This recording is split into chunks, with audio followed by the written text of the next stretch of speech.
A lot of people are talking these days about roofing and roofs collapsing under the snow load. The reality is that the buildings that we're hearing about that are collapsing are, these outbuildings and like these metal warehouses and flat roof buildings where there's an awful lot of snow. Snow weight is important to think about, and let's just discuss it because people are concerned about it. The critical factor with roof collapsing and snow loads, the critical factor is not the depth of the snow on your roof, it's the weight of the snow. How much does snow weigh?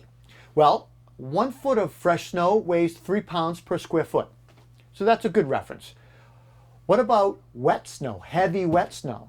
Well, 1 foot of heavy wet snow can weigh 21 pounds per square foot. The lucky thing is this recent snowfall that we've had, that 32 inches, was light.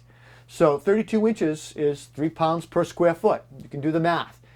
What about ice? A lot of people say, well, I got a lot of ice on my roof. Well, ice weighs 57 pounds per square foot. So ice on your gutter, I've heard people that their gutters have ripped off their house, their fascias have come off the house and soffit. Yeah, that's going to happen, and it does happen. And rain. So in our situation today, we had a roof that had about 18, 20 inches of snow on it, and it was light and fluffy. But you know what? If rain comes in the forecast, we have a serious concern for collapse as well as ice damming. So we want to get rid of that snow. And let's talk a little bit about clearing snow off the roofs. And you have to realize that the pitch alone does not necessarily mean you have a safe roof. However, a good rule of thumb is on low pitch roofs, you probably want to clear them off. Because low pitch roofs, because they're not pitched at a steep angle, they collect more snow and they hold more snow. And we have to worry about house construction, snow weight, and forecasting, wet snow or rain. So those things, you need to consider them as a homeowner, whether you want to have your roof cleared off or not, whether you do it yourself or you pay somebody. Now, on low pitch roofs, because they're prone to overloading, I have a rule of thumb that I always advise my clients. It's not perfect. It's not a bright line rule. It's just a rule of thumb. 18 inches of snow or more on a flat pitch roof or a low pitch roof. Low pitch is a 5 rise or less. 18 inches or more should be shoveled and get the snow removed. And if you're going to do that, you should also be clearing valleys, dormers, skylights, and north facing edges of the roof because of drifting and lack of melting. So I want to talk to you a little bit about how to clear snow off your roof. Now, I need to stress something here. This is your decision. I'm not advising you to do this. I'm not telling you that you have to do this.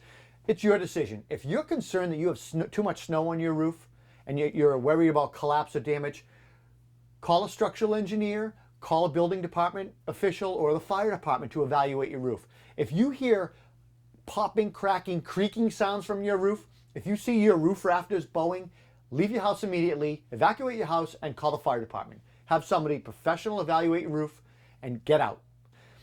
So we're just trying to advise you on some of these issues because everybody's dealing with them and we've heard lots of complaints about them. So let's talk about how to clear the snow off the roof. The safest way to clear snow off your roof is from the ground, and you do it with a snow rake. Snow rakes come with telescoping poles or interlocking poles, and they're somewhere around 8 or 10 foot a piece. So you can have almost a 20, 25 foot range with a snow rake, and you can buy extension poles for them. Long handles, you reach from the ground and you remove the snow. On a steep roof, you would start at the edge and you would just keep working your way up into the roof and pulling the snow off the roof. It's easy. It's easy to do. I shouldn't say it's easy. It's strenuous and it takes a lot of work and you'll be sweating when you're done, but it's not hard and you don't have to leave the ground. Watch out for icicles and chunks coming back at you because as you're pulling, you can get hit in the face with things.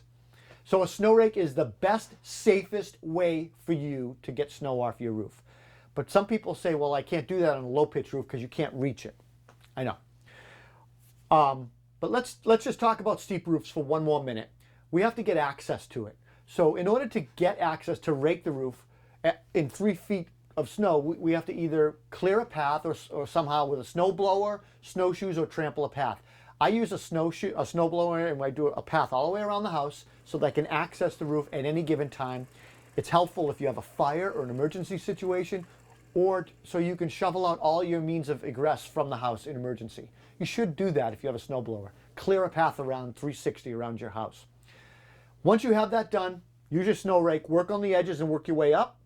You can leave a thin layer on your roof. You don't have to go down and scrape the shingles. If you start scraping your shingles, you're going to damage your roof. And so by leaving a thin layer, you're just staying off the roofing a little bit, and you're not going to damage or loosen or pull a shingle off, which could cause a roof leak. Because these snow rakes are metal telescoping poles, watch out for overhead lines, electrical lines. Serious electrocution hazard. Don't touch any wires. Stay away from electrical lines. And be careful with icicles and windows for breaking the windows. On a low-pitch roof. Low-pitch roofs are a little different here because you can't always get it depends on the terrain of your home, but you can't always get the whole roof with a roof rake. If you can get most of it and just take off a couple feet and leave a foot of snow, that's better than nothing. But if you have to get on your roof, I highly advise that you hire a professional that's equipped to do it. In a perfect situation, a professional would use a fall arrest harness and tether themselves, as well as secure ladders to the house and have things tethered so that things don't slide around. More people die from falling off roofs than from roof collapse, and that's a fact. So I'm not advocating you get up on your roof. I'm advocating that you hire a professional to do this for you, or a contractor or somebody that you trust. Think twice before getting up on the roof. They can be slippery, they're steep, ladders slide off of the ice damming along the edge. And one of the things that I do when I go up on my roof is I use an outrigger. It's a stabilizer bar that people use to straddle windows. It comes out further than the roof. The reason why I do that is it has these points, these legs, stabilizer legs. I put them up and onto the roof, not along the edge of the ice. And it sits on the roof beyond the ice dam. And then I get a nice wide